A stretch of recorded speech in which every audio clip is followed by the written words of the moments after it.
Olá a todos e bem-vindos de volta ao nosso canal. Aqui na minha frente eu tenho o Amazfit Bip Max e hoje eu vou mostrar como redefinir este relógio para as configurações de fábrica usando as configurações do sistema nele. E a redefinição de fábrica pode ser útil em casos como, por exemplo, se você quiser dar o relógio para alguém, vendê-lo para alguém, se quiser conectá-lo a outro dispositivo. E, como último recurso, você sempre pode tentar corrigir algum problema no seu relógio se fizer a redefinição para as configurações padrão de fábrica.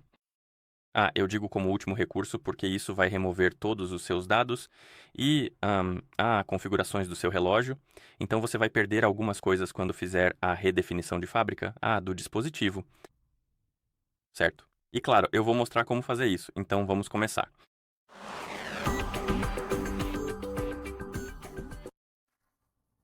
E para redefinir o relógio para as configurações de fábrica, precisamos ativar a tela, e você pode fazer isso pressionando qualquer um dos botões. Depois deslize para ir à esquerda na tela para abrir o menu. Agora role pelo menu, procure o ícone de configurações e quando encontrá-lo, toque nele. Onde está o ícone de configurações escondido?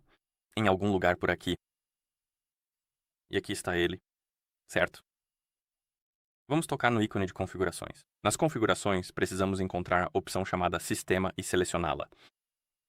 E aqui temos a opção de redefinição de fábrica no final do menu. Como você pode ver, temos um aviso de que iremos apagar dados e configurações.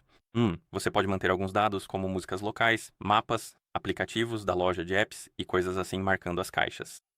Então você não precisa perder todos os dados, mas a maioria deles.